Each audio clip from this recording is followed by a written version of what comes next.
Aren't you a little short for a...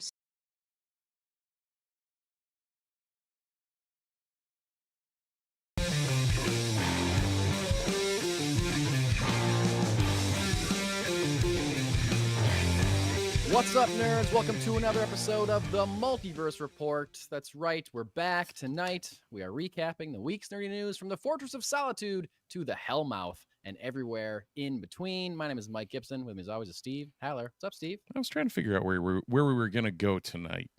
Last minute ad. Yeah, there you Hellmouth go. was a last minute ad. Get to it. We'll get to it. Something I'm real excited about. Excited about.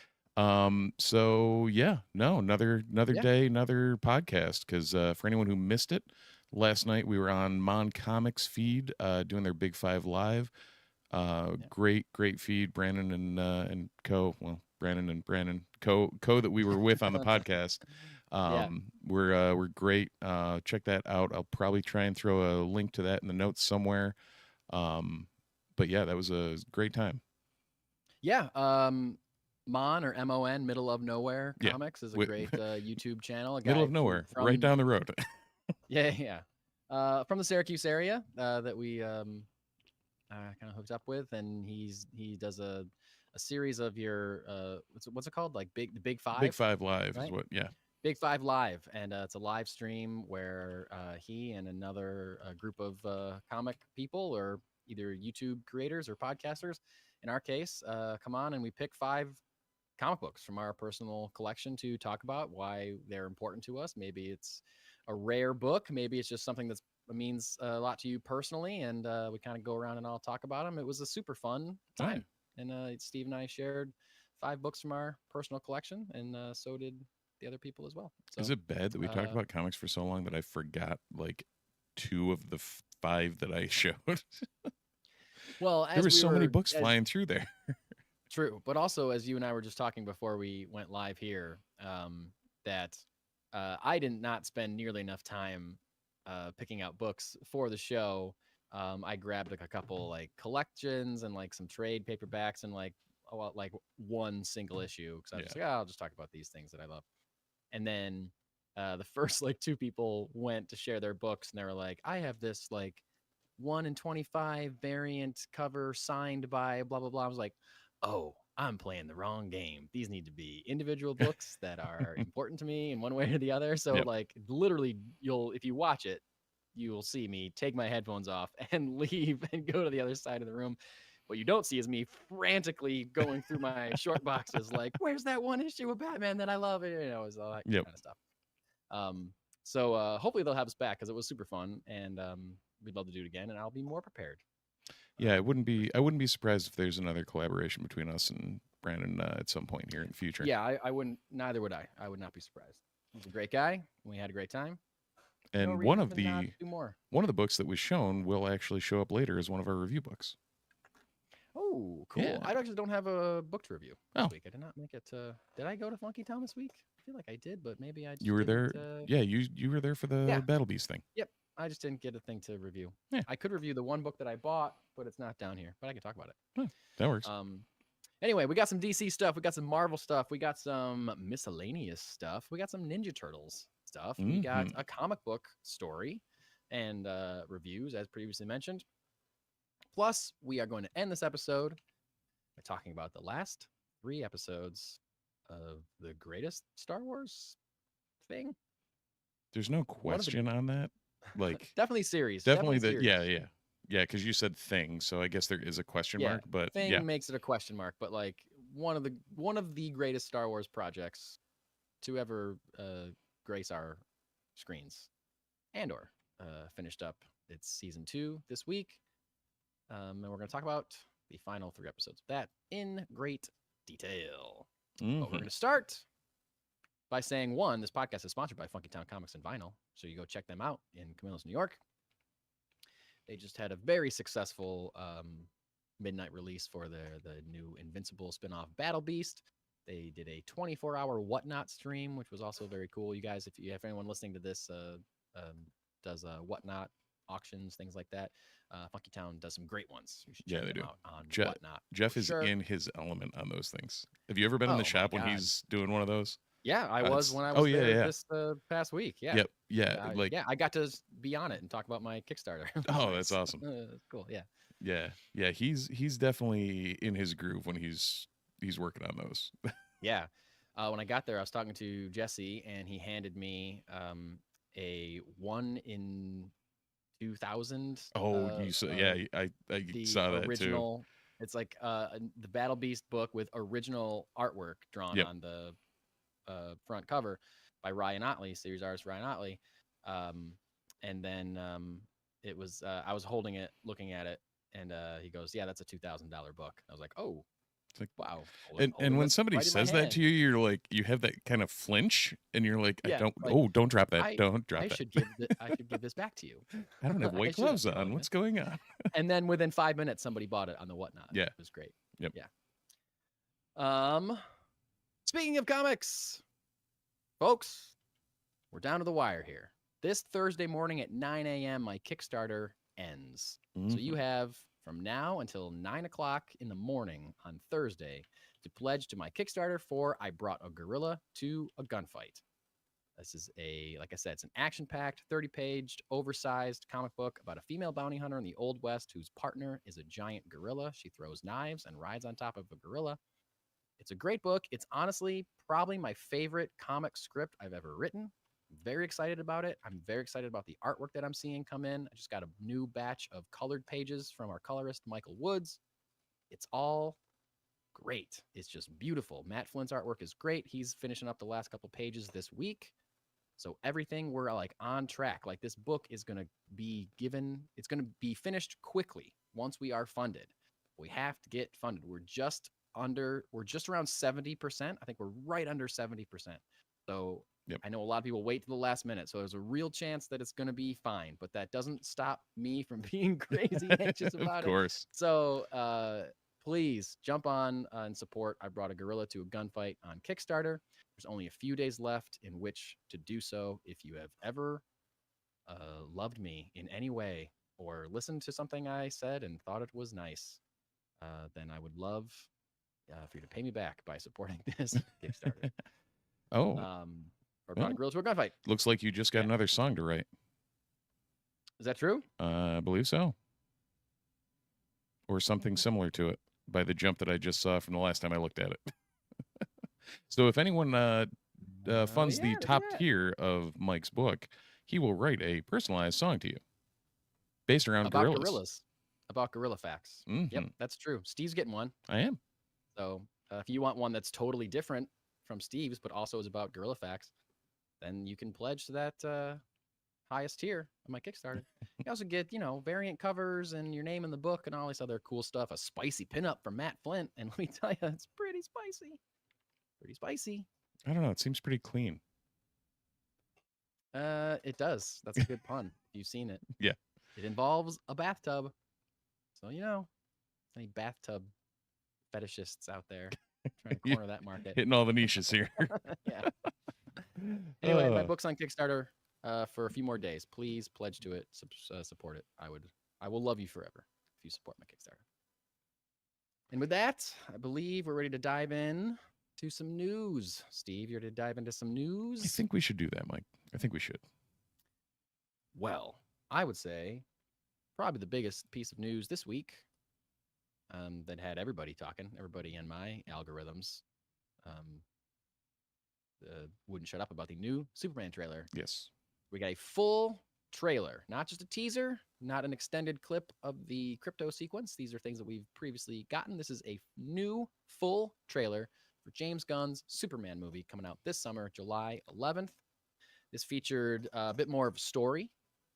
We got more dynamic between Clark and Lois. It was great. We got more Lex Luthor. We heard Nicholas Hoult speaking as Lex Luthor. We got some more shots of Hawkgirl and Green Lantern doing their thing, some new Metamorpho stuff. Really cool. Not enough to really give you the plot away. Still holding a lot back. No, it gives you a lot more than the teaser did, but definitely plot points seem quite well hidden. Yes, there's still, you can kind of maybe put some pieces in place. There's a little more of that kaiju fight. Yeah. I think that may be the opening of the movie. I don't know. That's my guess. Is it going to open with the kaiju fight? Right. I mean, you And see go from there. the general public sentiment and the interview with Lois and all that Yeah. from the trailer that give you that feel that maybe it's one of those where kaiju fight occurs, public backlash to destruction, blah blah blah, leads to this, and that's kind of where we start after the first 10 minutes of the movie. Right. Yeah. Yeah. The trailer opens with Clark being willing to be interviewed by Lois Lane as Superman. And so we're at least at a point where Lois obviously knows Clark is Superman. Right. Yeah. Which I really like starting off. Like, let's just get that out of the way. Right. Like, well, it's the same deal as like starting the 4 with, okay, they're back to Earth and have their powers. Exactly. Yeah. Like, that's just great. Mm. You don't have to worry about that. But Lois Lane, great reporter, great journalist, not pulling her punches and kind of going after Superman in a way that she would with anybody else. Right. Which is great characterization of Lois. And Superman's getting frustrated by her questions. Like, did you ask? He's like, I stopped a war when I did whatever. And she's like, well, did you talk to the president? Did you talk to other world leaders or whatever? And that's like a legitimate question. No, I talked to me. Yeah, exactly. But his response is getting very frustrated and saying people were going to die. Yeah. And that's Superman. Right there. So I don't care. Everything we saw in this trailer is effectively what you sold me on Superman as a character for. Yeah. Of like, it's the struggle of him versus himself. Yeah. Yeah. He has these crazy powers. He wants to be able to save everybody, but he knows it's impossible. Right. And this is him learning that. Knowing that if he stayed awake, he could save more people. You know what I mean? Like, he's letting people die or get hurt by going to sleep every night. Like, it's a bigger thing. A lot of people are noticing, and we haven't seen the movie yet, but some of these plot points are hinted at or explored in like the Batman versus Superman movie a little bit, like the public kind of turning on Superman or him causing like too much destruction. No offense, I don't know. It seems like if you don't know how hard this movie is going to hit those points or explore them in the same way, but I don't know. I feel like James Gunn has a better understanding of Superman as a character, and therefore will explore those points with maybe a little more nuance than were explored in Batman vs Superman, which is a movie that's crammed with too much stuff to really explore any one singular. Yeah, Batman. Just like Spider-Man 3, Batman Superman was a great trilogy. Yeah, exactly. Exactly. I use great very loosely. I understand. I also love we got a little bit more. We got more Superman too. Whether he's like fighting, there's a scene where he's like being arrested. There's a scene, I think where he's fighting that kaiju again. He says something like, "Hey, buddy, eyes up here." Yeah. Like some like banter like that. It's like that's awesome. Yeah, that's great. Not not smarmy, like not quippy, but like definitely not fully serious all the time. We're not talking Spidey here. We're talking like he's saying, you can tell he's like, I'm about to end this fight. Right. Hey, buddy, eyes up. Like this, like I'm at my breaking point. Mm-hmm. And I'll start. Let's stop playing around. All right, game time. Exactly. I'm done playing. And he's not like Spider-Man jokey. Yeah. Or Deadpool Iron Man jokey or anything like that. Even Iron Man. Like yeah, but he's also not like it's a little bit of levity. Right. In a serious situation, which I and that's a tone because you don't want him to be too jokey. If he's too jokey, then he's not Superman. It's a different character, right? Yeah. This is also the first time we've really seen a ton of Corn Sweat as both, like in the role. Like we've definitely in the teaser, it was mostly him in situations, whereas here we're actually seeing him act as Clark and as Superman. Yes, you definitely got more acting of that scene with him and Lois where. By the way, he's looking like an absolute snack. See those dimples he's got in his face? He's like, oh man, wow, what a jawline that guy's got. But you get to see him, because in the beginning, they start that interview, he's like a little flirty, he's like, all right, hit me, Cronkite, or whatever, what do you got? And then, just in that little bit of a trailer, you see it escalate between okay, now it's getting a little more serious. I'm defending myself, and I'm frustrated now. And he's nailing it. He's really crushing it. And again, my only exposure to David Cornsweet had been his small role movie Pearl, which I thought he was very good in. Yep. But even in this trailer, he's already kind of like doing more. Right. He's above and bigger. beyond where we expected him to be. Exactly. Yeah. And then, we've heard that since he was cast, that he's a great actor. And James Gunn has been saying that you're all going to love David Cornsweet. He's blowing my mind and all this kind of stuff. So yeah, looks good. We also get more of him being with the Kents. Both the Kents are still alive, which I love. Ma and Pa Kent, which is like how it is in the comic books. His both parents are alive. The movie, a lot of people, I guess it depends on what run you're reading, but a lot of people go off the original Christopher Reeve Superman movie where Pa Kent dies early on in the story. But that's such like a classic superhero trope that a parent has to die. But normally in the comic books, both the Kents are still alive. So I think that's cool that they're at least from the trailer, who knows what's going to happen in the movie. And you get that little moment with Martha Kent saying like, "I'll wash your boots. I'll get them for you." Like it's such a great like mom thing to say. Oh yeah. Well, and Pruitt Taylor Vince, Pa Kent, Jonathan Kent. Yeah. Very, very much a character actor, very much a that guy actor where you're like, I know him from somewhere. Yeah. But I don't know where.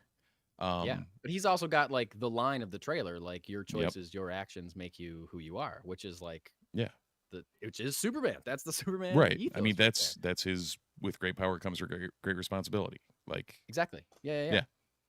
And I mean, I like Man of Steel as a movie enough, but like comparing that to like Kevin Costner in that movie tells Clark that he maybe should have let a busload of kids drown. Right. Like what? Okay. So just that's the kind of contrast that we're looking at here, and I don't know, looks great. I'm very excited about it. Apparently, a lot of people are really excited about it. According to one report, the film is currently tracking to open at around 175 million for opening weekend, which is a huge opening weekend. It would be the highest opening weekend for a DC Comics character. So previously held by Batman. It's crazy that it's breaking. Like it would be a higher opening weekend than any Batman movie, which would be including the Dark Knight Rises. I was going to say which currently holds it. Is it like Nolan Dark Knight trilogy Rises, or the Batman? I think Dark Knight Rises specifically was the highest grossing. Maybe until because Aquaman made $1 billion. Aquaman's the highest grossing DC character overall. But I think before Aquaman made $1 billion, which is an insane sentence to say, but it's true. But I think Aquaman debuted lower than that. This would be the highest opening weekend debut if it hits that number. That's just the projection. Yeah. Aquaman was 1.1. Dark Knight Rises was 1.08. Joker somehow was $1 billion movie. Oh yeah, again. Joker. I forgot about Joker, but that's $1 billion too. But I'm not sure what the opening weekend was. I'm not sure. Right. But I don't think any of them opened at 175. Then Dark Knight's the only other billion. Yeah. Yeah. No, it seems like people want to see a crypto movie with Superman starring in it. As Richard, so. that I can't take credit for that. That is strictly stolen from Richard in the chat. So, Crypto's clearly in like a few scenes of this movie. I don't know if he's the star of the movie. The marketing is he will be Crypto. The real star of the movie, though. Of course he will. Of course he will. But like the marketing's leaning on him because people love dogs and it's cute and it's a fun idea and it's something we've never seen in a Superman movie before. So yeah, lean into it, right? Make it it stands out, makes it different, something you've never seen before. Unlike the Fantastic Four trailers that just look like Fantastic Four movies, things we've seen before. But anyway, you know that Warner Brothers is hoping that tracking number is accurate because there's a lot riding on this movie, and I've read or heard or just been thinking about how much kind of depends on the success of Superman, and I really am thinking that part of the reason that we haven't gotten what face did you just make? I finally found the opening weekends. You will never get the DC opening weekend list. It is wild. It's wild. Okay, how wild is it? We're spending a lot of time on this, but yeah, we are. But let's spend a little more. Welcome to the podcast, folks. Yeah. Let's start from Let's start from Aquaman because we know where Aquaman is. Aquaman is Sure. 1, 2, 3, 4, 6th in opening weekends at 67. Wow, and it made $1 billion. Okay. Uh-huh. 5th, Justice League. Sure. Okay. Opened big. I'm sure it crashed the next week, but yeah. Opening was 93 million. Total Wow. ended up being 655. Next, Wonder Woman with 103 million opening Sure. weekend. Okay. Yeah, sure. Finished at 817. Man of Steel at 116. Finished okay. at That's higher than I thought. 667. Suicide Squad in the number 2 slot at 133. Whoa. Which finished. Well, you know what? I mean, that finished at 745. Like, that wasn't a box office flop. It was just a shit movie. That's the reason the DCU went on for so long, is because Batman versus Superman and Suicide Squad made a ton of money. Right. Ton of people went to see them, and then critically were like, no, these are bad movies. Number 1 Critics was hated Batman them, but versus tons of people Superman, went. Dawn of Justice at Sure. 166 million. Yeah, that makes sense. That finished at 872, but like, wow, it's crazy to think.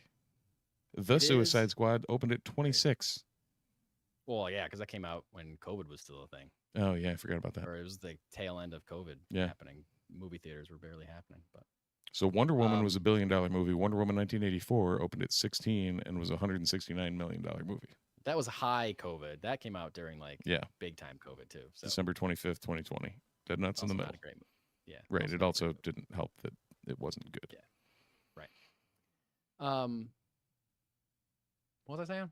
What? I think. Oh yeah. Why didn't Birds of Prey get a re-release or something? Yeah, Birds of Prey is great. Like, that was another one that got really, like, 33 million opening weekend, February 7th, 2020. So it got cut off at 205. Like, it also should have been called something else. Like, that was a Birds of Prey. Like, no one knows casual. Like, it should have been called Harley Quinn and the Birds of Prey or something if you wanted Birds of Prey in the title. You know? Yeah. You know, get that character out there. But that movie rules. I feel like part of the reason that we hold on. Okay, fine. I know. Again, staying with this because we can't get off it. Just because of what you said, did you realize that what the full title of Birds of Prey was? Yeah, Birds of Prey and the Fantabulous Emancipation of One Harley Quinn. I had no idea that they made that giant stupid title.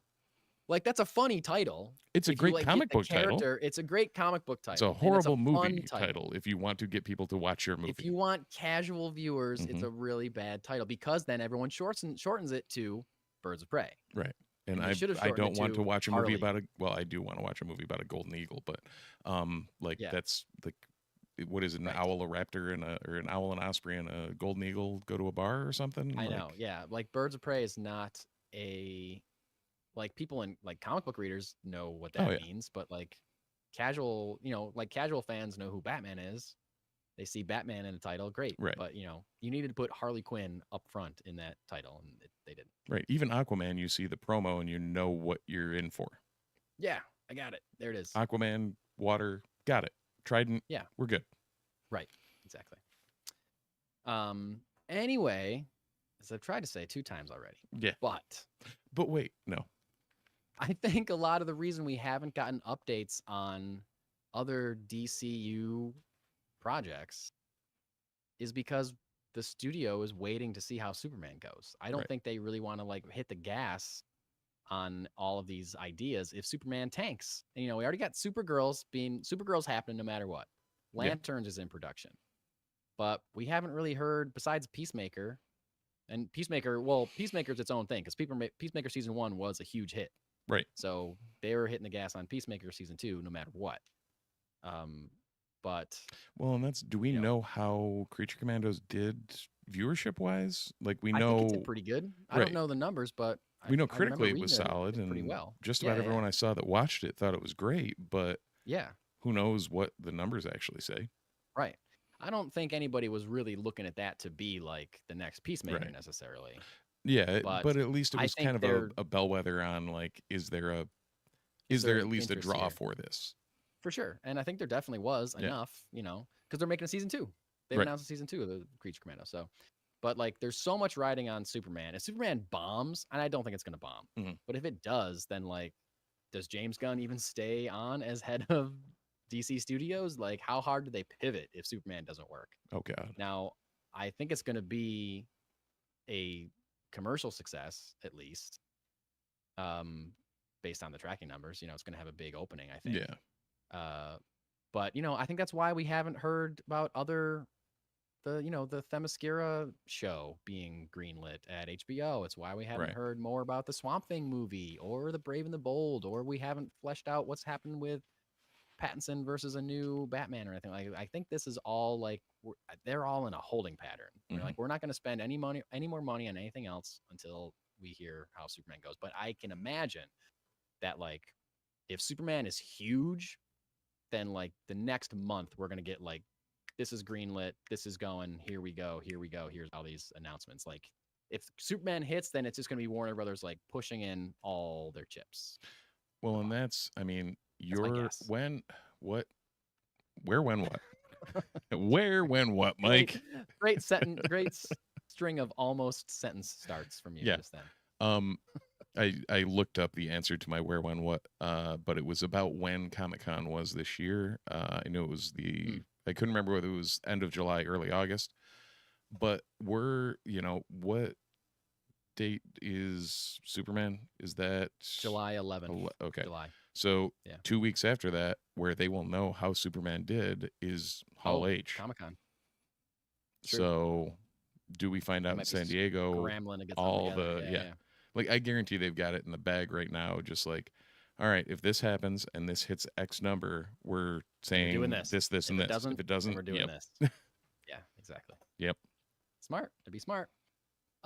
Quick update on the Batman script. Apparently, the Wrap reported this week that Matt Reeves has been sending pages and pieces of his script to the studio for more than half a year and is expected to have a full draft of the script completed by Memorial Day. So that's good news. Wow. Yeah. Finally, because we're almost there. That's next week. So finally, some kind of progress update on that movie. Hopefully, whatever Matt Reeves is dealing with is either coming to a close or, moving beyond it or whatever. And that situation can resolve itself in a positive manner and we can move on with all of our nerdy Batman needs. But speaking of trailers, we got one for a Marvel series that was announced 5 years ago. Right. Well, literally, I looked it up. It was announced in 2020 that they're making an Ironheart series. Huh. And we got a trailer this week. Oh, it was Armor Wars that they announced in that original batch. Oh, yeah. That's never going to happen. No, hell no. That's not happening. If it does, it's going to be wildly different than whatever was posed. Yeah. But also, shouldn't have been announced. Like, oh, no. Nobody wants that. I'm sorry. Don Cheadle, you're great. But I don't know that people are going to see a War Machine movie. No. I just don't think so. I don't think that's going to happen. But Ironheart, I thought it looked good. This trailer was good. It gave me a lot of the same, not in any way, shape, or form of the content, but the same vibes of the Agatha concept, where this is a show that I have no desire to even like care one iota about, and yet I see the trailer and I'm like, oh, that actually looks pretty good. Yeah. Like I was very excited. Yeah, I was excited about the concept of Riri getting brought into the MCU. Sure. But then it's like, okay, well, what are they going to do for a standalone? How are they going to do it? And then it dragged on and on and on, and I got to the point where I'm like, I don't care. And now I'm like, okay, well, maybe my expectations got lowered so much that I want this now. When did Wakanda Forever come out? 22? Think so. It was just tail end of the COVID. I saw it in the theater. Yeah, so same. I must have been. Yeah.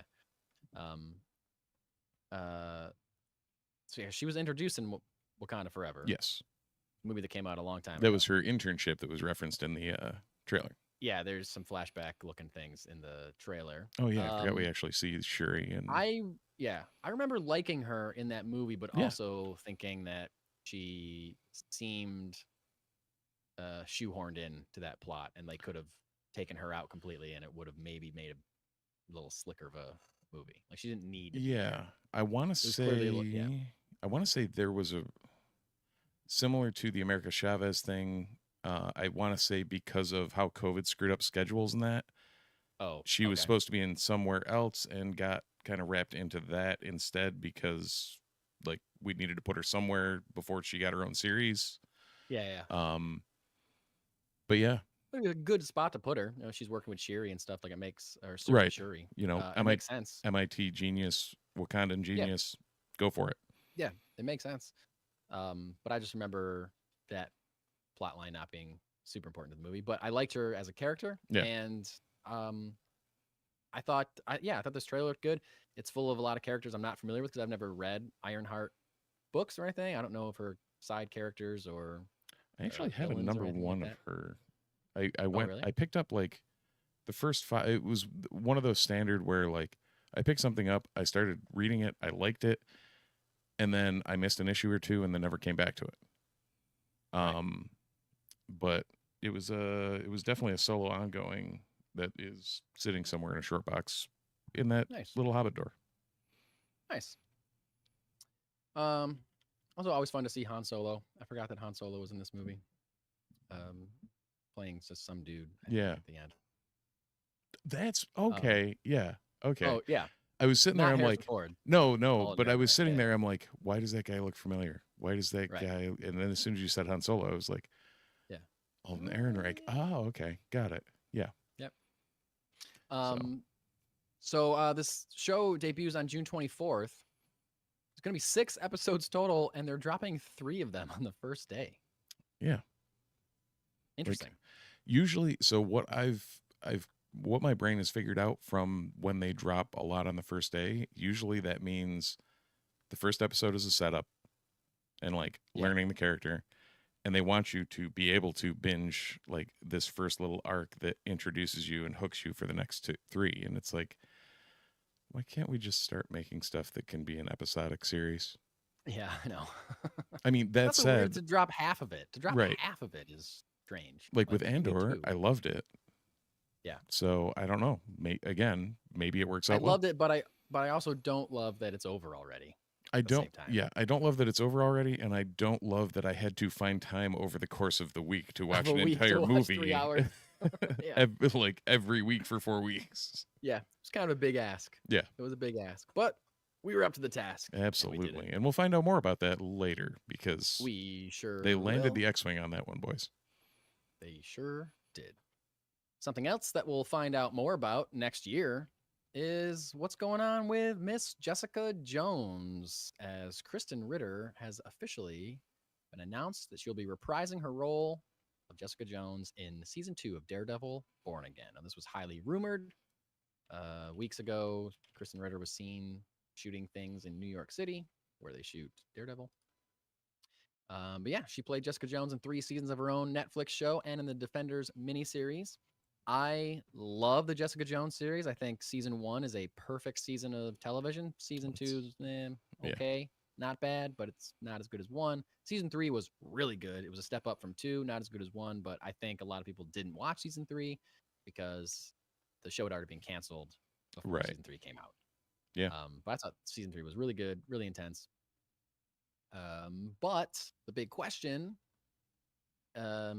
is, does this mean that we're getting the other Defenders as well? Are we going to get a Michael Coulter or a Finn Jones announcement? I just looked up Mike Coulter. He doesn't seem to have a whole heck of a lot going on right now. All right, come on. Let's get back in here, Coulter. Finn Jones, I don't know if they want him back. Like, to no fault of his own. I wonder if there was too much damage done by the whatever happened with Iron Fist. With Iron Fist.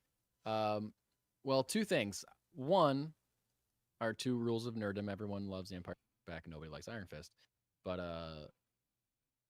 I also remember hearing that he might have been a pain to work with also on the series. I think I heard, I can't remember if it was a writer on the show or one of the showrunners or something said that he was like, there's not a lot of fighting in that show because he refused to do the fight choreography lessons or something. I just remember hearing that years ago. So which is kind of imperative to Iron Fist. Yeah. But also, from what I hear, at the end of the series, he's not Iron Fist anymore. That power gets passed to Colleen Wing, I believe, at the end of that series. So maybe you don't bring him back. Maybe just bring Colleen Wing back. Right. Because that actor's name, who I'm blanking on right now, she's great. I like her a lot. She was in the fourth Matrix movie. She was a pilot. Jessica Henwick. Jessica Henwick. That's right. She's great. She's great. She's in Force Awakens and Last Jedi. Mm-hmm. One thing I didn't realize is that Finn Jones was Loras Tyrell in Game of Thrones. Oh yeah, yep. I don't know why that. Like, I think now you knew that I'm, that and you forgot. I must have at some point, because like when you see his face, it's, and I like even thinking of Danny Rand, I'm like, oh yeah, okay, I got it, but it just didn't. It must have been there and gone and came back. Yeah. Also, I remember thinking this at the time, but I also still think it now. Iron Fist should probably be an Asian actor. Yeah. So like whether it's Colleen Wing or just somebody else or just not Danny Rand anymore, I don't know. I think or you recast. Who cares? I think that would be a smart play if they want to bring Iron Fist back. But we shall see. Something else that we shall see, although a year after we thought we were going to see it. Bummer of a story, Steve. I don't know if you saw this, but Paramount has bumped the release of Teenage Mutant Ninja Turtles Mutant Mayhem 2, or whatever the sequel to Mutant Mayhem is going to be called, has been bumped almost a full year. It's supposed to come out October 9th, 2026, and now will come out September 17th, 2027. The delay is said to be due to just delays with animation production, because it takes a long time, especially if you're doing animation that looks as cool as the Ninja Turtles Mutant Mayhem movie. We got to rewatch that movie. Maybe I'll convince the kid to watch that. You'll be proud today. We were listening to a bunch of like movie soundtracks on YouTube, and Back to the Future came on, like Silvestri's score for Back to the Future. And he's like, "What's this from?" And I was like, "Well, let me tell you." Hey, buddy. And he was like, "We need to watch that movie." Okay. Yes, like, son, what am I going to say? No? Yeah, right. Yeah. Yes, like, you came upon this on your own. All right, sold. Let's go. Yeah. Did you watch it? No, we had a bunch of crap going on today. Okay. But it's made a plan to watch it. Yeah, it's on the it's on the books now. On the list. All right. Yeah. Cool. This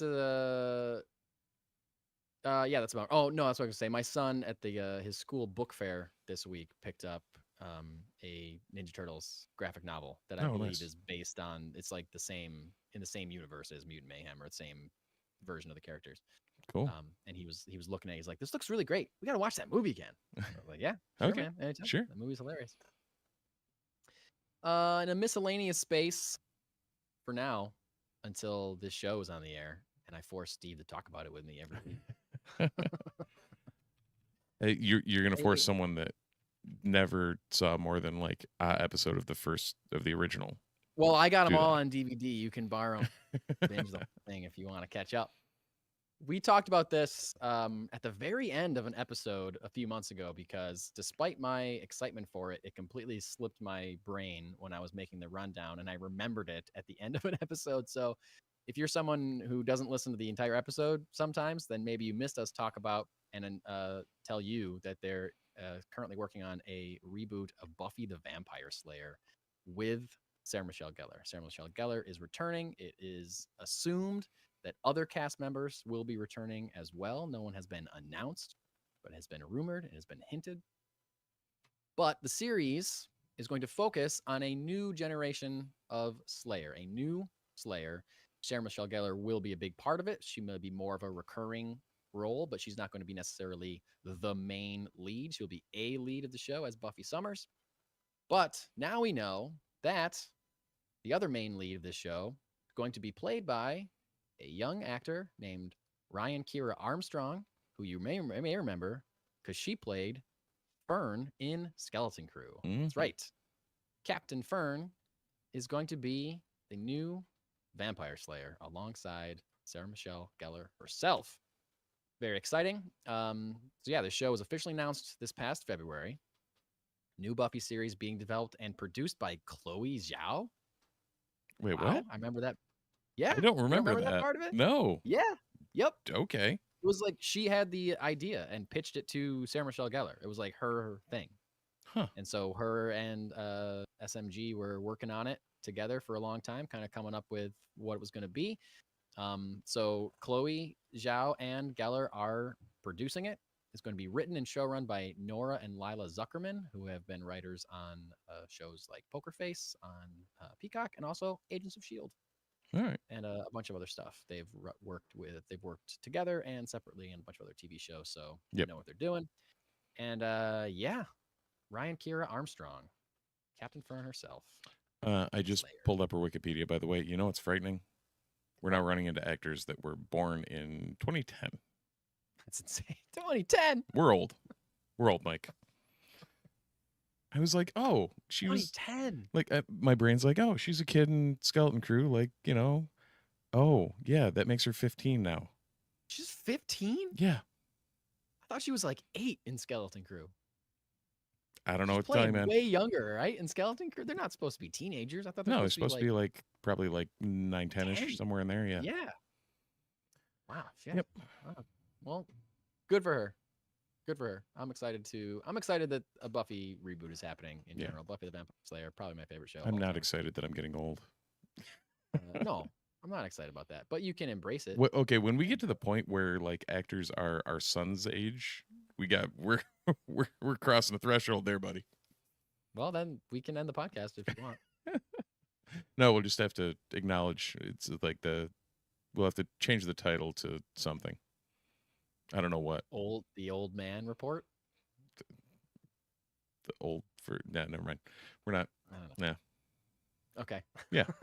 We'll workshop it. We'll workshop it. Yeah, we'll workshop it off mic for the 7 years until that happens. Yeah. Yeah. Oh well.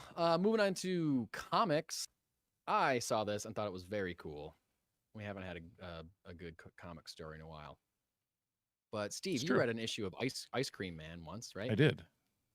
Yeah. Oh, Richard nailed it. Richard nailed it. The Get Off My Lawn report. There you go.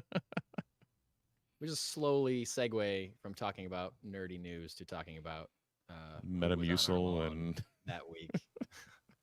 Yeah. I had this one kid. Damn kids walked past my yard again. Oh man. Steve, you read Ice Cream Man once upon a time, correct? I did. I read Ice Cream Man, and I know it is Jesse at Funky Town's like favorite ongoing series. Yeah, like, he absolutely loves it. It's like a crazy horror anthology series, right? The only recurring element is an Ice Cream Man shows up in every issue. Accurate? I think so. Okay, I've never read it.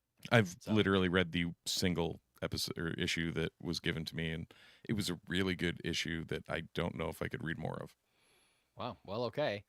Well, I'm about to read something from the people that make Ice Cream Man, because the creators of Ice Cream Man, and that is writer W. Maxwell Prince, artist Martin Morazzo, colorist Chris O'Halloran, and letterer Good Old Neon, are going to be taking on Superman this August. A new miniseries called Superman: The Kryptonite Spectrum will be released from the Ice Cream Man creative team. Being billed as a horror story for mature readers, it's going to be on the DC Black label, which is 17 plus. When is Vertigo coming back? Didn't they say they're Vertigo? I don't know. I thought so. Yeah. When is that happening? Still doing Black label stuff. I assumed Vertigo was going to take over the Black label stuff. Maybe they're doing both. I don't know. Anyway. The Kryptonite Spectrum features Superman and Batman discovering new strains of kryptonite in deep space and then experimenting to find out what effect they have on Superman himself. So that seems quite dark. It seems quite dark and dangerous.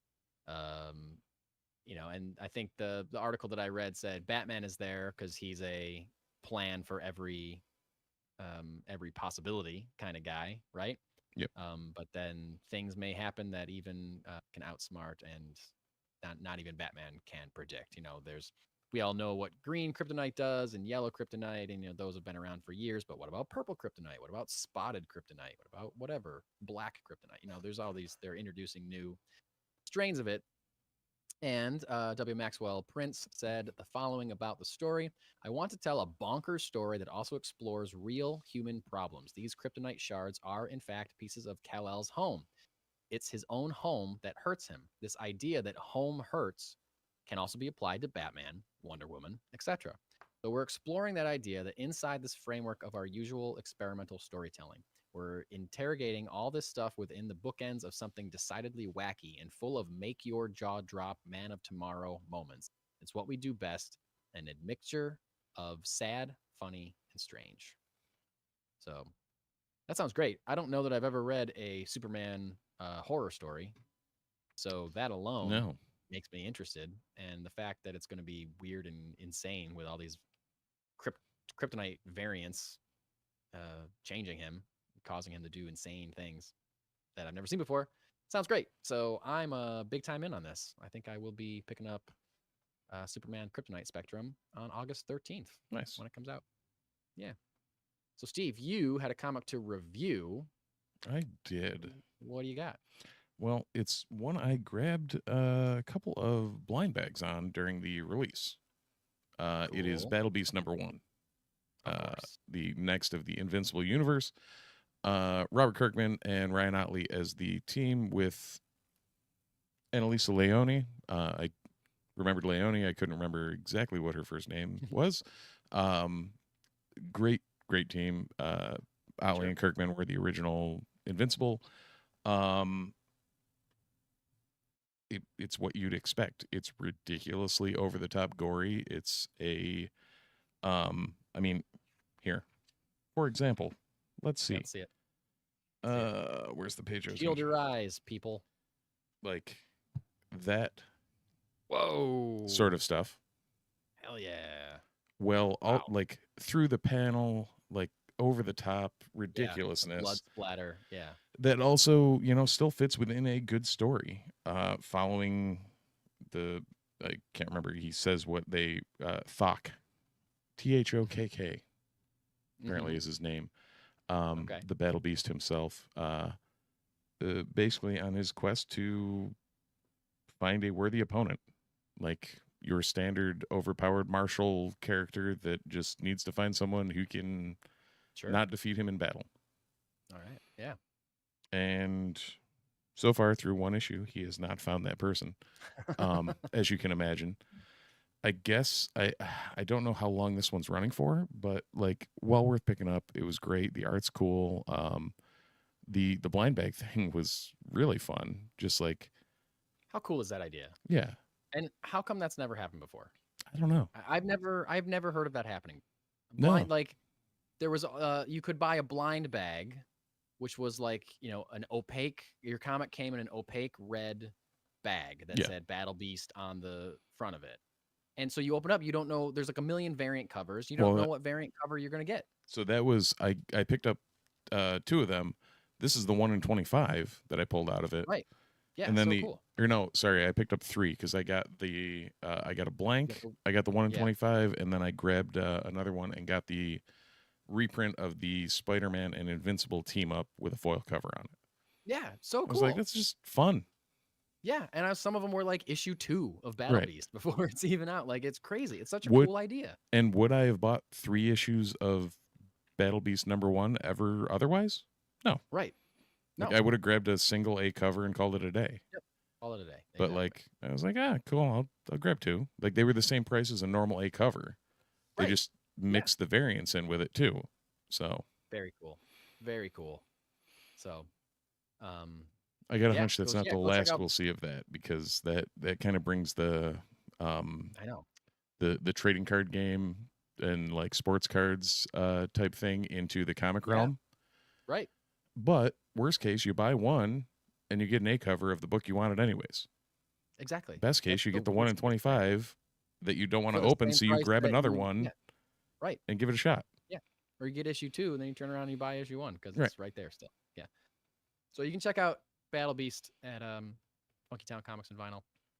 I'm sure they still have issues available to sell. They do, since they got enough for that 1 in 2000. Yeah. Though they've been churning through them like I know. Yeah, I know they're out of blind bags. Yeah. They had a ton of blind bags. I'm pretty sure they're out of those, but Yep. they have other variants and things left. But yeah, For you sure. could pull up to the 1 in 1,000 out of the blind bags. Yeah. So great. So cool. insane. So cool. Check it out, people. And also this week at your local comic book store, this Wednesday, you may find the following books: Absolute Flash, number 3, Amazing Spider-Man, number 4, Batman and Robin, Year 1, number 7, Superman and Batman, World's Finest, number 39, Catwoman, number 76, Daredevil, Unleash Hell, number 5, DC and Sonic the Hedgehog, number 3, Detective Comics, number 1097, Fantastic Four, 32, Hulk and Doctor Strange, number 1, new team up for them. Incredible Hulk, number 25, Iron Man, 8, Moon Knight, Fists of Khonshu, number 8, New Gods, number 6, Nightwing, number 126, Red Coat, number 12, Spider-Man and Wolverine, number 1. Speaking of new team-ups. Star Trek Defiant, number 27, Star Wars Legacy of Vader, number 4, Star Wars High Republic Fear the Jedi, number 4, Superior Avengers, number 1, Superman Unlimited, number 1, new Superman book hitting the shelves, The Thing, number 1. Now that is the Fantastic Four thing, I believe, and not the John Carpenter Correct horror film. Yeah. Or The Hand from the Addams Family.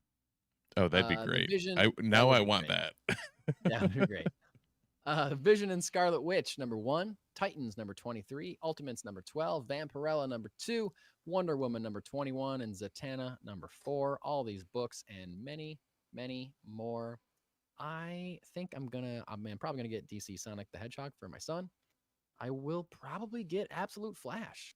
I didn't think that I would be picking it up, but it's really good. I like it. I like it so much. There you go. I just like, it's Wally West. He just got his powers. He has no idea what's happening to him. He's not in control.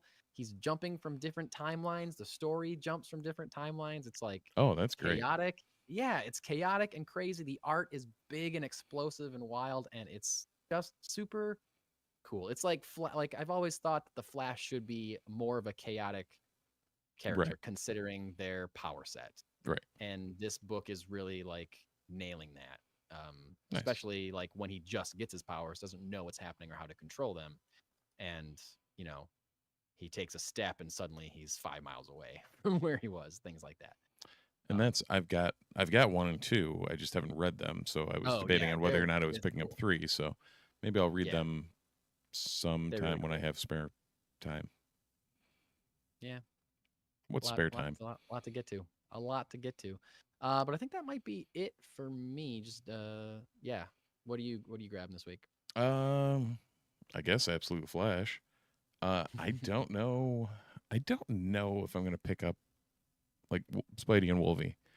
It's like, I know, yeah. I don't know. I'm torn because those two are such a dichotomous pairing that it's always interesting to watch Parker get on Logan's nerves, just not shutting up, and I'll probably grab it just for S's and G's, if you will. Sure.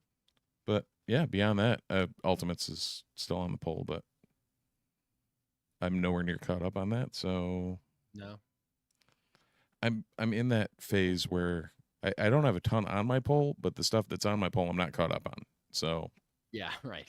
Unfortunately, I continue the poll until I have time to catch up on it, and by then the series is over. So it's nice because I'll get a full run of something. But if I like it, I like it. If I don't, then I wasted a chunk of money. Yeah. Well, all right. We talked about movies. We talked about TV. We talked about comics. You know what we haven't talked about? We haven't talked about Andor. We haven't talked about Star Wars. We haven't talked about Star Wars, which is a weird one for us. I know. I mean, I'm a big fan of talking about Star Wars, Steve. So yeah, let's just maybe we should talk about Star Wars. So am I. There. Yeah, I know. There. Actually, that whole bottom row is all Star Wars books. Yeah, you got a lightsaber behind you there. Don't forget that. Don't forget to bring a lightsaber tomorrow night as well. Oh yeah, that's right. Yeah, I forgot about that. Cool. Let's figure that out. Yeah, that cryptic reference is myself, my wife, and Mike's wife all playing the Camillus Community Band. We're doing the Imperial March, but prior to they're making the entire auditorium go black and having people the whole thing with lightsabers. Yeah, like bring up their lightsabers and then it'll be Yeah. interesting. It'll be cool if nothing else. Cool if nothing else is a good way to say it for sure. The kids will love it. So, or be frightened Yeah. by it going dark in the auditorium. Right. Absolutely. Or both. Yeah. So we should wrap up the main show so we can talk about the last 3 episodes of Star Wars Andor. If you listen to our Star Wars television show ranking, you would know that Steve and I had Andor already based on season 1 and what we'd seen of season 2 already at our number 1 spot. Our friend Matt Spoiler alert. Spoiler alert. It did not move in Mike and I's rankings. It did not drop. It did not drop. But our friend of the pod, Matt Peseta, had it at number 3 on his list. He has since texted us to say it is now not just his favorite Star Wars show, but one of his favorite shows of all time. I believe his second favorite show. I believe he said it was his second favorite show after Lost. And if you know that guy, you know how much he loves Lost. Saying a lot. So that's saying a lot for sure. So we are going to talk about Make It Stop, Who Else Knows, Jedha, Kyber, Urso, the last 3 episodes of Andor, the season and series finales. Coming up soon. And if you don't want to hear that, but you still want to hear our voices, please go to YouTube, subscribe, like, leave a comment, come hang out with Richard in the chat. If you want to find us on your podcatcher of choice, Apple, Spotify, wherever you get your podcasts, we're there. Please leave a review on anything that takes reviews, primarily Apple, because they feed a lot of other podcatchers. 5-star reviews are appreciated. I think we've given up on the food thing, but also check out our Patreon, patreon.com/the Multiverse Report. You'll have an option for B-roll, or as soon as somebody signs up again, we will have some sort of commentary that may be coming to you for certain tiers. So we really should just do one, and so it's there. We should. We've been saying that for a while. We gotta do some work on that Patreon. I think we do. Serving us, yeah. So well, if we ever have some time, spare time, it's quite a rough thing. It's a luxury. It is. It's a luxury. So anyway, thanks for listening so far. But this is your friendly neighborhood spoiler alert. We're going to start talking about Andor in spoiler territory in 3, 2, 1. So Make It Stop. A year later, BBY1. I love the BBY markers, by the way. First show to ever incorporate that, right? It's the first Star it might Wars be the first time use that. That it's been on screen. Yeah. So cool. Thank you, so Expanded cool. Universe. So Lisa also my wife was very confused by that. She's like, what? Why? What's BBY? Why do they use the Battle of Yavin? Why is that a thing? I'm like, went into the whole scripter. I'm like, well, that was the point where the the rebellion actually made its first headway, and the start of the New Republic, and the whole Well, here's a question. Here's a question on that, because is that what people in universe use as years, or is that just for fans of Star Wars, people that know Star Wars? I was assuming that it's in just Legends for us, it was that it's not for I want to say in Legends it was utilized. Really? Yeah. I want to say in the Legends timeline, or in the Legends books, it was utilized. Yeah, one of many dating conventions employed throughout the galaxy, per Wikipedia, which that is Bible. Oh, okay. Okay. Yeah. I'm wrong then. Well, that's cool. So this is after the events. There you go. First used in Star Wars canon in 2014. Oh, okay. There you go. Okay. This is episode number 10 takes place after the events of the Gorman massacre, and after Senator Mon Mothma has blamed the Emperor, outed the Emperor, and fled to the rebel base. So I'm calling up a synopsis to figure out, because there's a lot that happened, right? So the big thing that I remember, all three of these, all of them were great. The big thing I remember in episode 10 was the spy that Luthen had on the inside wanted out and came to him with Lonnie. news. Lonnie Young. Lonnie. Yep. Came to Luthen that he had big news, he had big information. Mhm. And of course, this was the scene that I've been saying for the last 2 weeks that I was really excited about. Mhm. I was like, we're going to get a scene where somebody learns about the Death Star and has to tell somebody else about it. Yeah. And I was excited at the idea of that scene, and then I got it in this episode, and I was like, oh, it's happening. It's happening. No one said it. They didn't say it. They just said weapon. It's a big weapon. They didn't say it till was the final episode? No, it was the second to last episode. Yeah. Where Dedra says it. When she's being interrogated. Great scene, also, by the way. Yeah. Now, of course, all of those, and Mendelsohn just. I texted Matt because he had already seen it by the time I saw it. Yeah. And I literally just typed Mendelsohn ... Yeah, man. Like, he is that role. Yeah, he's so good. It's like such a shame that we're probably never going to see any of these characters again. It really is. Right? Like, the story has been told. It would be like really like ham-fisted, I think, to like wedge Krennic in somewhere else. Wedge? Did you say wedge? Yeah, I did. But yeah, or like Krennic, we're not going to see Cassian anywhere else. Yeah, we got the episode, episode 10, like put a bow on Luthen. Like we've seen all the pieces are all where they need to be. There's no more exposition for anything. Right. Yeah.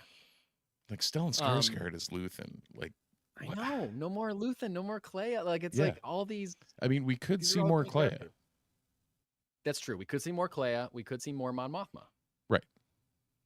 But like when though? Because right after. Well, Clea, who knows? Right after this ends is Clea, who knows? But right after this is Rogue One, and right after that is A New Hope, and then we're like off to the races. Mm-hmm. So like. Right. Like, why wasn't Clea in the briefing room on? Yeah. On but like Yavin? You definitely could tell like a story alongside of those because Mon Mothma is alive in Return of the Jedi and she's a senator in the New Republic in Ahsoka, so she's around. Yeah. What's going on with her? Right. We could hear more about her. But also these actors are getting older and it's going to be, Krennic you can't do like a scene pre-Andor season 2 with Krennic 10 years from now when Ben Mendelsohn is 10 years older. You know what I mean? Yep. Anyway, I feel like this review and this finale review is just going to be tangents all over the place because there was so many things that happened and so like it was just so perfect. Although it was dark and sad, I was correct in predicting that Luthen was going to kill Lonnie once Lonnie gave him the information. And Lonnie should have not done that. No, but the talk between the two of them too. Like the way Luthen, like the way it was written that Luthen manipulated Lonnie to giving him the information. Yeah. Was just like you forget how cold-blooded Luthen Rael is as a character. Yeah. Until you see something like that and you're like, yeah. No, it fits. It totally fits the character. It totally fits everything. Mm-hmm. Yep. So then Luthen runs to Clea and gives her a really brief synopsis of all these like buzzwords, basically, like energy plan as a lie, building a weapon, Jedha, Kyber, Urso, like all these things. Like, Luthen's like, I'm gonna go destroy the shop. You go do what you're supposed to do. They clearly have a plan for this. They're like, it's time, it's happening. This is it. This is the information we were looking for, and we have it. It's too hot. We're out of here. Right. It's their, we're in the end game now. Like, their like plan is everything they've been working towards is complete. We now need to get off world, get this information out, do what we need to do. Yeah, we got to get out of here. So he goes back and starts destroying their communication relay by pouring something on it. Yeah. Some liquid molten something or other. Yeah. I was wondering if it was carbonite Oh, because they have a lot of stuff frozen in carbonite. I was right. wondering if that's what it was. Yeah, it could be. It kind of looked like adamantium though, like in the X-Men, like when you Yeah. see the X like bubbling in when X2, like that's what yep. kind of what it looked like. Uh, but someone shows up while Luthen is there doing it, and it's Dedra. And in that moment, everybody watching the show and Luthen know it's over. It's over. Oh, and that the way that conversation is written, oh my God, it was perfect. I almost rose out of my seat because of the absolute perfection in storytelling that it was. That the piece that she brings to him is the Imperial whatever it was. I'm blanking on what it was now. Oh God, what the Imperial? So I'm rewatching box. it with my wife, and they just it's like an Imperial communications relay or whatever they call it, something like that. That from the first arc where Cassian has it and he's trying to sell it, that's how he meets Luthen, but they leave it there. They don't take it with them. She still she gets it. Empire has it in their possession. I was like, that is just mwah. That is a chef's kiss of storytelling for that to be like, this is what I have, and Starpath you know unit. What it is, and I know what it is. What is it? The Starpath unit. Starpath unit, Imperial Starpath. Yep. But the way to, like, the two of them were talking, and the conversation was just like, it was impeccably timed. Of like, oh, there's only two things in the store that are of questionable origin, and like you could tell Luthen was onto the fact that he has already been had and was buying time for that comms relay to get blown the fuck up. Yeah, and like it was. I felt like he was like still like he's like, I'm pretty sure I'm blown, right? But I'm gonna play it until I'm not gonna be the one that gives it away. I'm not gonna be like, it's gonna be her. Gotta wait for her to do it, right? And she did. And then waiting for this moment. Like shows her the Nautilin cutter there or whatever. Yep. Yeah. We're like, oh yeah, we like called it too. We're like, oh, he's gonna stab himself with use that knife. Or we're like, is he gonna attack her or is he gonna stab himself? And he stabs himself. Yeah. But like, and to have the callback to Kit Fisto, the Nautilins. Oh yeah, that's right. Yep. That's right. It was just like all the little details of that whole interaction were just perfectly done. Yes, I agree. Man, a lot happened in this episode. A lot happened in this episode because that is before the meat of the episode when we meet Sergeant Lear. Yeah. So Sergeant Lear in the Imperial Army may also be our friend Luthen Rail. I don't know. Seems like he looks pretty familiar when he shows up on wait. Okay, I thought you were talking about somebody else. Yes. Oh no. Then we got the flashback. Yeah.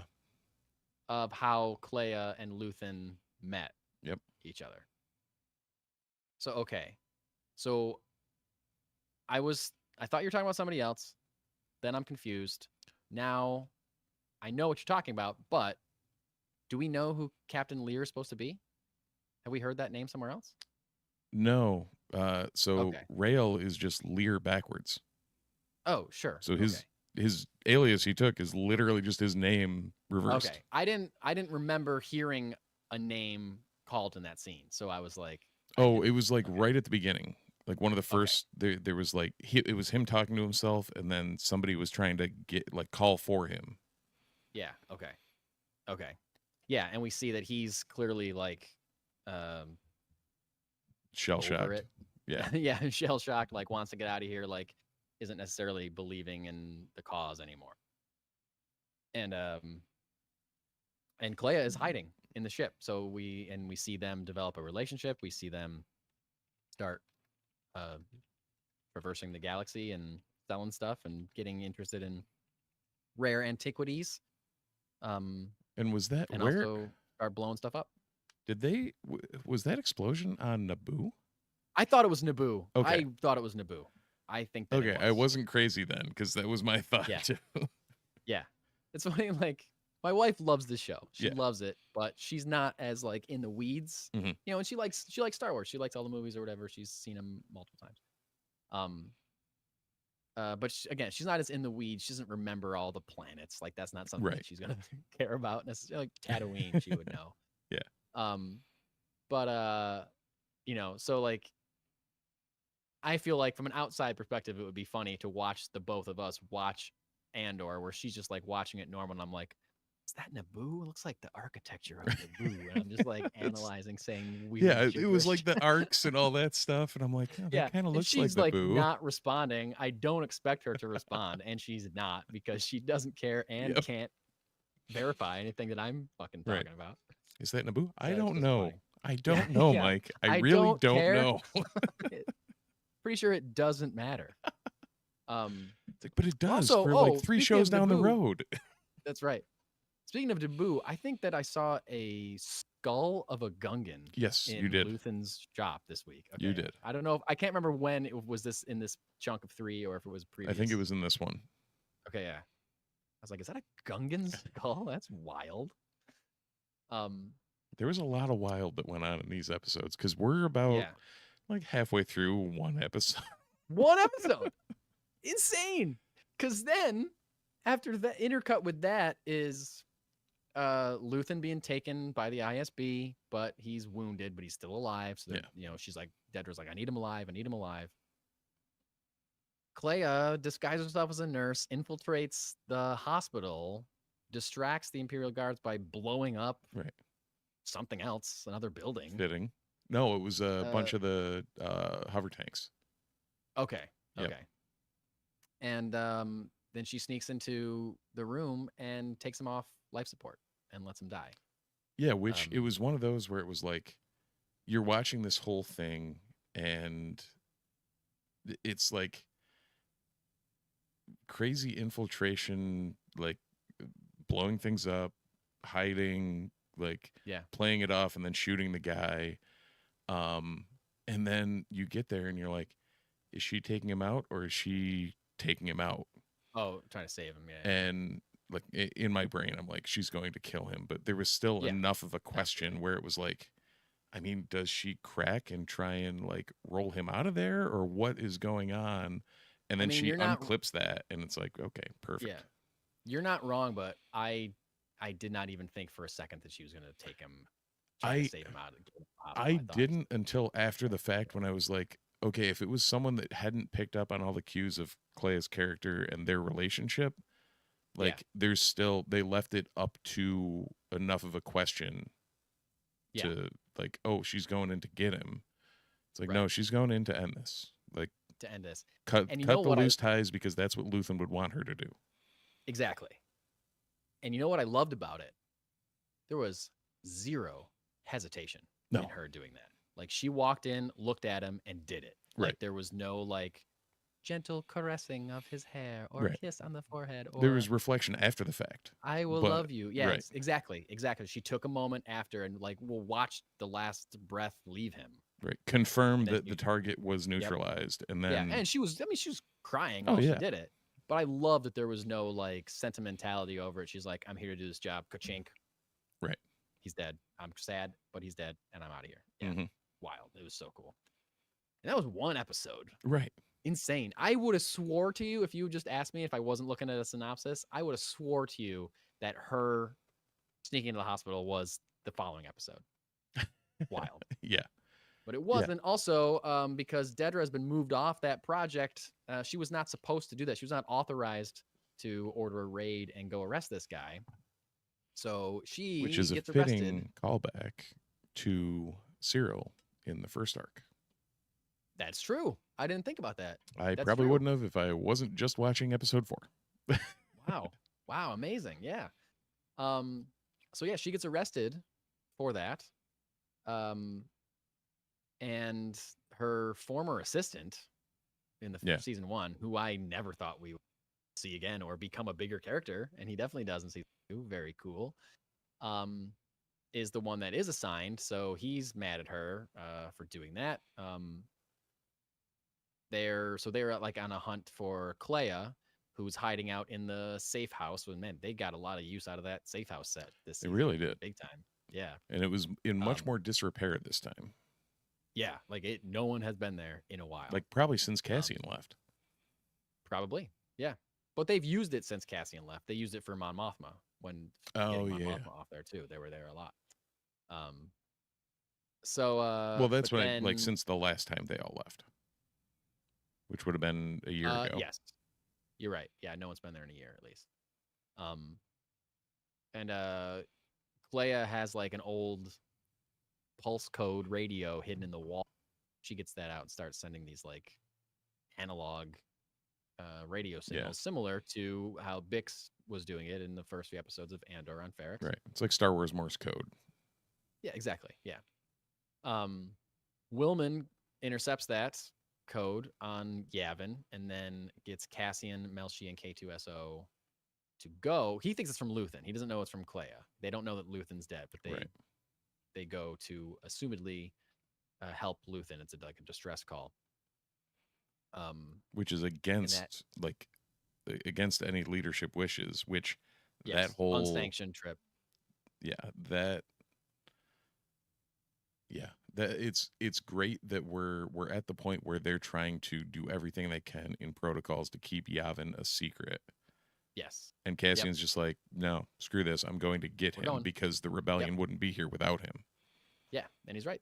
Yeah. He's right. So let's see. So they find Clea at the end of the episode, and she doesn't immediately want to go to Yavin. She just wants to give them the information and have them go. Not really sure why she doesn't want to go. Just like a pride thing, I guess. Like, I think it was dead. more. I should be dead too. Like, I don't want your isn't what I want to do, and right. I don't know. Although that's what they were trying to build, though. So I don't really like Cassian's like, you helped build this. You need to see what you helped build. I also read it more of like, that's not my bag. I can do better and more useful things elsewhere. I guess that's it. That's what I meant too. Yeah. Where it's like pride. Where like I'm better off doing these things. And I'm better off for the rebellion in like where my talents can be useful. Like, what am I going to do on Yavin? Right. Yeah.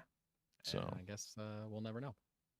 Or we may. Who knows? So, but that's not that screams comic miniseries to me all day. I just was thinking the same thing. So Dedra's former assistant goes to her for advice because he doesn't know what to do, and she tells him look for old radio signals like they used to do on Ferrix. So the ISB intercepts Clea's transmission, and they are also on their way to the safe house to arrest them or probably just kill them. With a squadron of lightly armed troopers. Yeah, I kind of like the whatever rank of trooper it is where you don't wear the helmet. It's a cool look. Well, that was through this whole thing. Like, we've seen more different types of Imperial forces. Like, it's broadened the spectrum of like, it's made stormtroopers what they're supposed to be, the elite fighting ranks of the Empire. Like, they're only supposed to be the top of the top. Like, the Imperial Army is supposed to be, the guys in the dirt on Mimban. Whereas, the troopers are like highly specialized, and then you have like the Navy SEALs of the Death Troopers and like the higher ranks of them. Yeah. And like the dumb like day-to-day cops that like Cyril was. Right. On Ferrix. Yeah, that was the thing. Like, it dawned on me again rewatching it. Like, they're the Empire's outsourcing security on these backwater planets. And it's crazy. Yep. It is crazy. It makes total sense, but it's cool. It's like crazy that we're seeing it now. Yeah. Yep. Also, the last thing I'll say about episode 11 is that's where that great interrogation scene is between Dedra and Orson Krennic, where we first hear the term Death Star said. Oh, that's the last thing you're going to say about episode 11? Is it? I would maybe mention the whole, we start to see the, K2 and Cassian, that whole Oh, sure. relationship, Yeah. and like Yeah. them playing cards or whatever, that like it wasn't Sabak, but whatever it was that they were Yeah, playing a with new game. Melshi, New game. like Yeah. Cassian, I know. Melshi, and K2.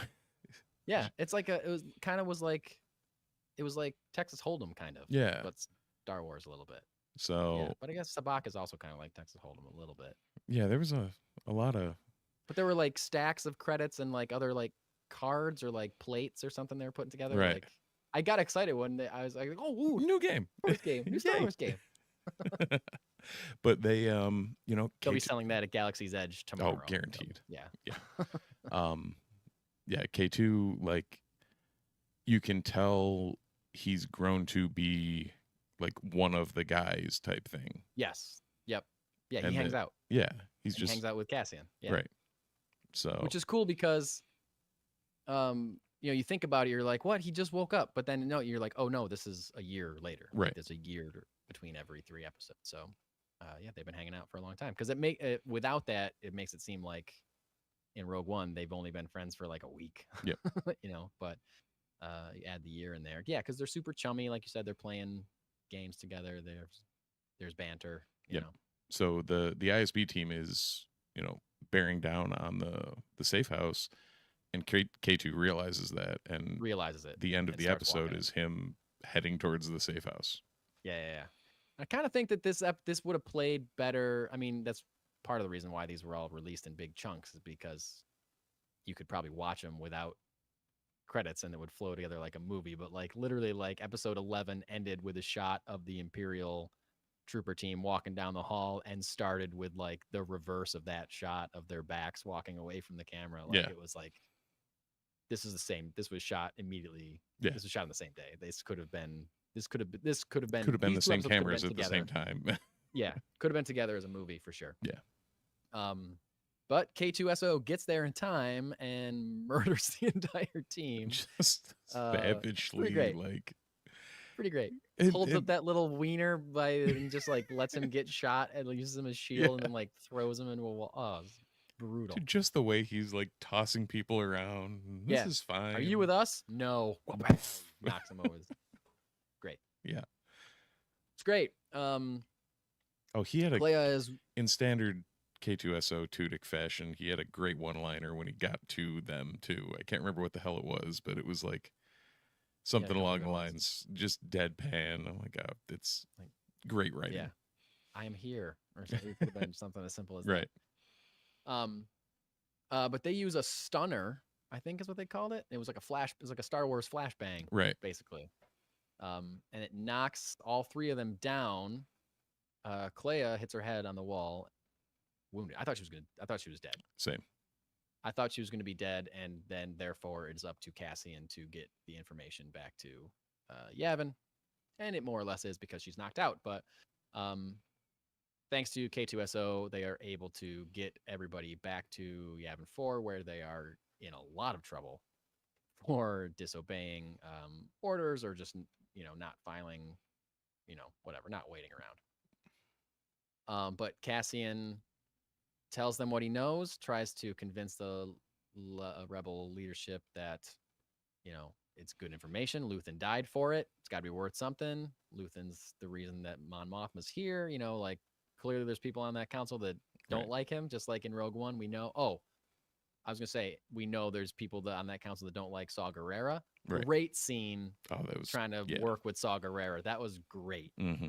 And like showing him being so difficult, but also like he's kind of right. It's like you see it. You see both sides. Like they're telling him literally, we're trying to work with you. It's not working. We know you're on Jeddah. Shut up. We know you're on Jeddah. Where I am. I love it. You don't know where I am. So convinced. You have no idea. And did you see he had the mask at this point? And Yep. He was full on addicted to Rhydonium. Yeah. The Rhydo. Which that seemed to go nowhere with Wilman. I guess he's okay. Yeah. He's not addicted to it. Yeah. It'd probably be a little crowded if Wilman was also addicted to huffing, Whippets. It'd be like a weird Star Wars whippets. Yeah, it'd be a plot line introduced for no reason. Like if this had to go for 22 episodes, then yeah, Oh, we'd get the 100%. Williman is now addicted to Raido plot line. I saw like so many articles that were like Tony Gilroy explains why this didn't happen in Andor, explains why K2 wasn't in more of Andor, explains why there was no Darth Vader cameo or whatever. Just like because there wasn't. Shut Right. up, man. Like there just wasn't time. It wasn't the story. Yeah. They're telling a different story. That's the answer to that question. I don't know. That Apparently very early on there were discussions about having a Princess Leia cameo. Yeah. Because she would be in the Senate at the same time as Mon Mothma. Right. But he said that we talked about it for a while and then we just realized it would be too much of a distraction from the story. But like that's the answer to all those questions because it's not part of the story. No, she wouldn't have. She would not have. Mm-hmm. Because Not Bale was still in the Senate when Mon that's Mothma was, and he resigned, and Leia took his spot. Oh, okay. So she wouldn't have been there until he right was before- effectively living on Yavin. Yeah. So like that time during these last 3 episodes, she would This be in last the arc she would have been, yeah. She would be in the Senate, So but not before. Okay. Which Cool. speaking of Bale, like that council scene, both of them. Yeah. Yeah, that's where we're at. It was just like they played it extremely well. Like the asshole actors, for lack of a better description. Yeah. Like I could see that. I could totally see that happening in real life. Of like, sure. How do we trust this? How do we what Right. makes you think know. that we need to act on this? Like why? Yeah. Like this guy was a complete liability to everyone. Like because you can tell they still see Luthen closer to Saw than themselves. Right. Even though without Luthen, none of anything happens. None of it. Yeah. Until that point where Cassian, when they said, or when Cassian, brings up Mon Mothma's only here because of me. Right. And Luthen ordered me to go get her. Yeah. Like, he's like, that's the last time I saw Luthen. Right. When he had me rescue this woman right here who you work with and love. Yeah.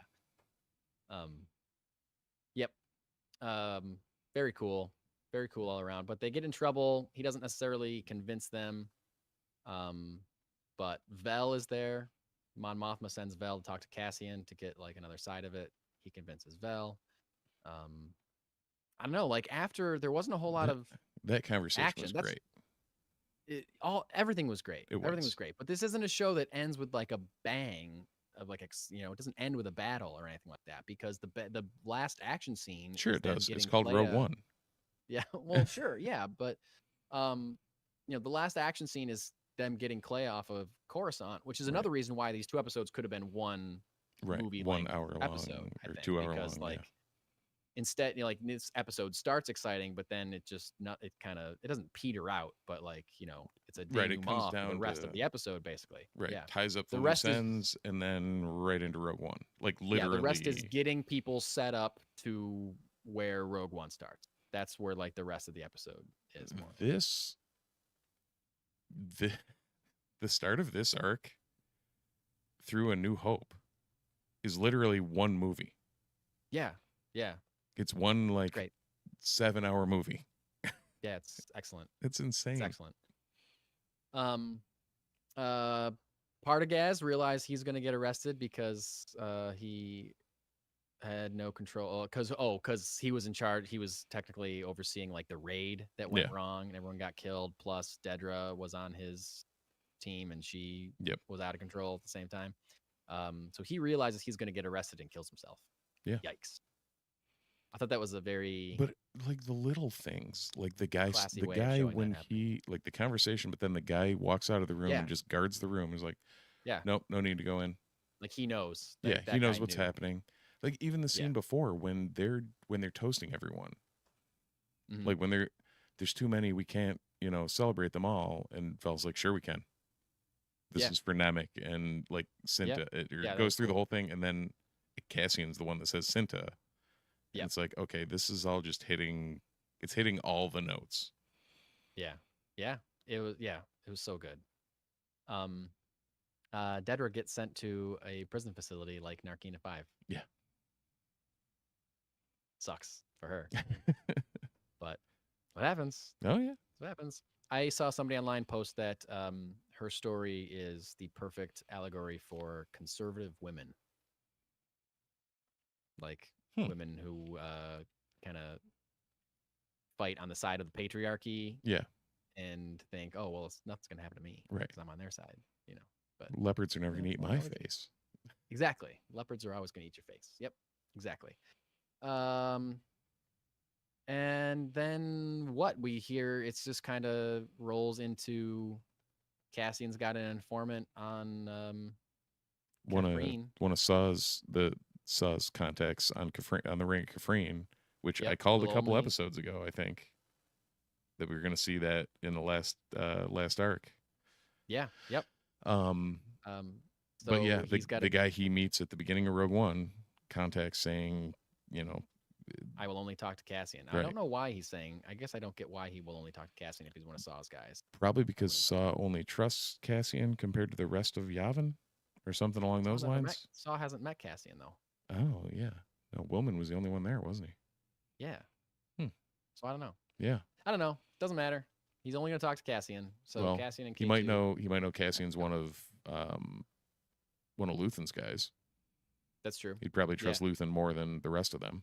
Probably trust Luthen's guys more than others. Yeah.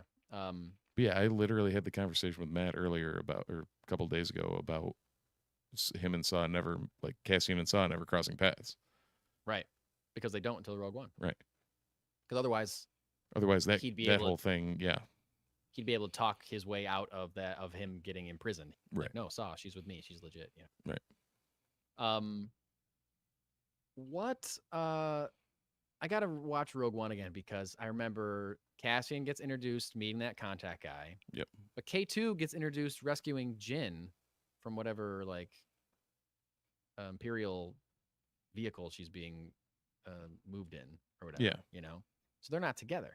Yeah. But K2 went with Cassian. Or is Cassian part of that rescue? Jyn's. I would assume Cassian's part of that rescue. He's just we just don't see him. Yeah, we get because starting Rogue One, we get the Jyn stuff, and then the rescue, right? Yeah, and then Cassian. See, I don't remember. Yeah, okay. I don't remember. Right? I don't remember the order. You might go to Cassian first, but who knows? Yeah, who knows? Oh yeah, no, Jyn stuff, like young Jyn stuff, Cassian stuff, Jyn rescue. Jyn rescue stuff, which makes sense. That they would be like, Cassian comes back from that meeting, and they're like, "Hey, we figured out you're right. We need to go figure out he's got a daughter. Let's go try to find her." So I want to wrap this up because I'm getting tired, but we cannot stop talking about the show without the huge ending. I thought final theme ended on Mina Rao. Cassian leaving to meet his to go into Rogue One.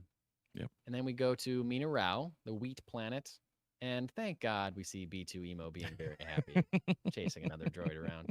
That made my heart sing. You knew they had to address that because everybody under the sun, like they also had to realize that, like, oh God, what happened to B2? Yes, made me so happy, but not as happy as the thing we learned right after that Bix is living there. Yep. Bix, who left Cassian because she knew, or she told him that he was too important to the cause to leave, but she couldn't do it anymore. And if she's there, she's a distraction and all this, blah, blah, blah, blah. Well, we find out that maybe she's not the distraction. The real reason that she left was that she found out she was pregnant, Cassian's baby, and she is raising a tiny baby by herself on Mina Rao with B2 Emo. So B2's going to be a good older brother. Yeah, he's going to be a great brother / father figure. I don't know. I don't know about B2 being a great father figure. Yeah, I don't. Yeah. But there's another little Andor out there. Oh yeah. And that is such like a wonderful way to end a series that it's a, it was an intense, often sad often gut punchy series that concludes with an often sad and very gut punchy movie. Yeah. So I feel like if there wasn't a little bit of happiness at the end of this series, it would have been a little like, yep, That there goes Cassian off yeah. to die. That scene is You literally know? the only sunshine in the first 5 hours of this 7-hour Yeah, movie. yeah, you're right. Like that's it. Yeah, Cuz from there you yeah. go straight into Rogue One Go straight to and Rogue then One. straight into A New Hope. So until the end of A New New Hope, Hope is, but New Hope is definitely more upbeat than it the is, Andor but series or when you Rogue One. think about it, there's not a whole ton of happy going on until that Death Star's blown up. That's for sure. That's Like Luke's parent or Luke's aunt and uncle get burnt to shit. true. That's true. That's true. He meets a space wizard. They go on a trip to a planet that just got blown the shit up. Yeah, but Han and Chewie are fun. Yeah, I mean the But Cantina they're not. band. Yeah, Like yeah. there's points, but yeah, But there's very little good news. there's in that not a feel good moment until Yeah. until some guy turns off his targeting computer. I think we're we're about to turn off our targeting computers. I definitely am. I definitely am. I'm happy to see that there, we could get adventures of Cassian Jr. Oh yeah. Someday. Um, but anyway, yeah, that's it. Let's stop talking. This is Also, show is a that was in no masterpiece. way on my bingo card. Like, I would didn't not think have about it expected that at all. Didn't even think about it. Nope. Wild. But the show was a masterpiece, an absolute incredible piece of Star Wars, one of the greatest things Star Wars has ever done, and that's all I got to say about it. Forever, it's the last I'll ever talk about it in my life. That's all I've got to say about that. Yep. So, if you're still here, great. Thanks for sticking it out. Do all the things that Steve said, like and subscribe, follow us on social medias, Blue Sky. Back my comic book. I brought a Gorilla to a Gunfight. It's on Kickstarter right now. Only a couple days left, 3 days left. Check it out, please. I need your support, and I will love you forever. And until then, as the two suns set over the burnt corpses of Owen and Brew, Lars, we say thanks for watching, thanks for listening, and we'll see you in the multiverse.